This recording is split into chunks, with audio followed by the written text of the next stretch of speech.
निकाय चुनाव में ओबीसी आरक्षण का मामला यूपी से बड़ी खबर है। ओबीसी आरक्षण मामले में सुप्रीम कोर्ट पहुंची सरकार।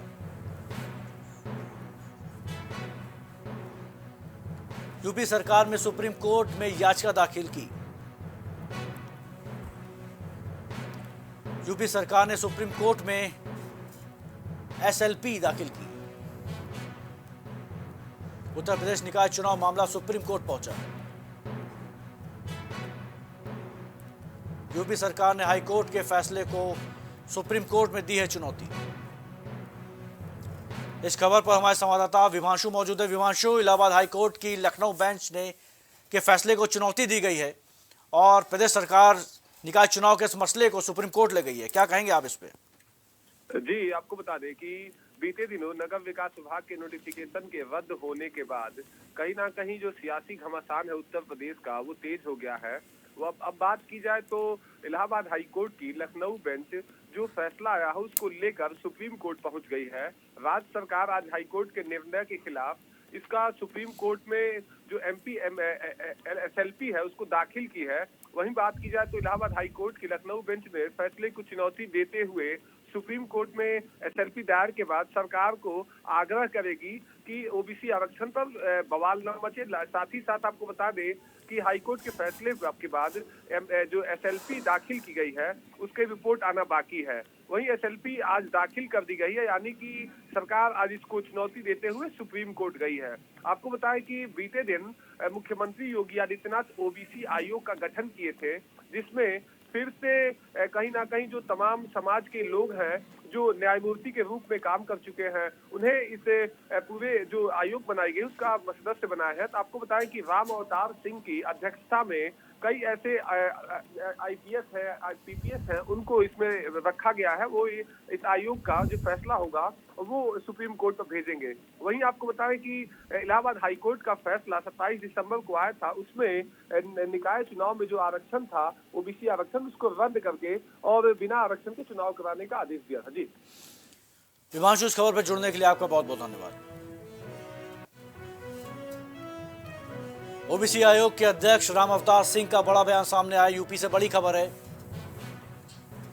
ओबीसी आरक्षण कठिन और चुनौतीपूर्ण काम है।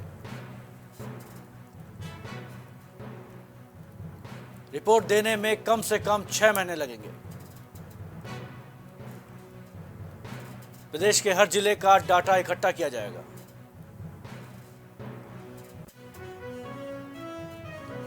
ओबीसी आयोग के अध्यक्ष राम अवतार सिंह का बड़ा बयान। यूपी से बड़ी खबर है। ओबीसी आरक्षण कठिन और चुनौतीपूर्ण काम है। इस खबर पर हमारे संवाददाता विवेक हमारे साथ मौजूद हैं। विवेक, ये कहा गया है कि रिपोर्ट देने में कम से कम 6 महीने लगेंगे। प्रदेश के हर जिले का डाटा इकट्ठा किया जाएगा, ये एक बड़ा बयान दिया है इन्होंने, क्या कहेंगे इस खबर पर आप? देखिए मनीष जी, निकाय जो उत्तर प्रदेश सरकार ने एसएलपी जो है दायर कर दी है। 2 जनवरी को इस पर बहस भी होगी और वहीं जो है आयोग गठित करने के बाद जो है ओबीसी जो आयोग है उसके जो अध्यक्ष राम अवतार सिंह की ये पहली प्रतिक्रिया सामने आई है। उन्होंने कहा है कि ओबीसी आरक्षण जो है वो बेहद चुनौतीपूर्ण और कठिन का। उत्तर प्रदेश में 75 जिले हैं, जिलों में सर्वे किया जाएगा, सबका डेटा दिया जाएगा और इस काम में काफी समय लग सकता है। उन्होंने कहा कि कम से कम 6 महीने इस काम में लग जाएगा, क्योंकि हर जिले में जाकर डाटा इकट्ठा करना आसान काम नहीं होगा। और वहीं अगर हम बात करें तो ओबीसी आरक्षण के लिए ट्रिपल टेस्ट करके रिपोर्ट भी जो है यह कमेटी शासन को अपनी रिपोर्ट जो है वो भेजेगी। इसके आधार पर फिर ओबीसी आरक्षण को निर्धारित किया जाएगा और अब तक ऐसा माना जा रहा है कि अप्रैल मई में ही निकाय चुनाव हो सकते हैं, क्योंकि फरवरी में बोर्ड का एग्जाम भी होगा और अधिसूचना के मुताबिक आयोग की नियुक्ति जो है वो 6 महीने के लिए हुई है। तो कम से कम 6 महीने लग जाएंगे, ऐसा जो है अध्यक्ष राम अवतार सिंह का कहना है। जी विवेक, इस खबर पर जुड़ने के लिए आपका धन्यवाद। नए लाइसेंस के खिलाफ सराफा व्यापारी लामबंद। बुलंदशहर से बड़ी खबर है। साहूकारी के नए लाइसेंस को लेकर नाराजगी। भाजपा विधायक मीनाक्षी सिंह को ज्ञापन सौंपने पहुंचे सराफा व्यापारी। संयुक्त सराफा व्यापारी स्वर्णकार व्यापार संगठन के बैनर तले दिया गया 9 सूत्री मांगों का ज्ञापन। ये ज्ञापन आज माननीय मुख्यमंत्री जी की संज्ञान में विषय देने के लिए है। साहूकारा लाइसेंस से संबंधित हम सब लोग हैं, सर्राफा व्यापारी हैं, सबके पास साहूकारा के जो लाइसेंस होते हैं वो हैं, प्रदेश सरकार द्वारा जारी किए जाते हैं। उन पर कुछ ऐसा जानकारी आ रही है कि प्रदेश सरकार कुछ उसमें उनकी व्यवस्था में परिवर्तन करने जा रही है। उस संदर्भ में हमने अपने विषय रखते हुए, क्योंकि बहुत सारे तथ्य उसमें सरकार के समक्ष नहीं पहुंच पा रहे हैं, उन तथ्यों को हमने माननीय विधायक जी के माध्यम से सरकार तक पहुंचाने का प्रयास कर रहे हैं। लालबाग चर्च रोड के धंसने का मामला सामने आया है। लखनऊ से बड़ी खबर है ये। एक्टिव मोड में नगर निगम।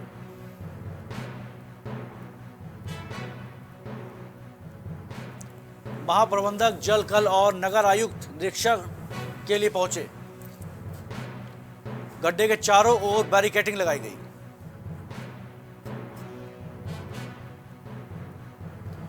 जेसीबी के जरिए सड़क के नीचे खाली हिस्से को हटाया गया। कैसरबाग में धंसी सड़क को बराबर करने के दिशा निर्देश। कुछ भाव पुष्प। आप देख रहे हैं प्राइम टीवी, सच साहस सरोकार।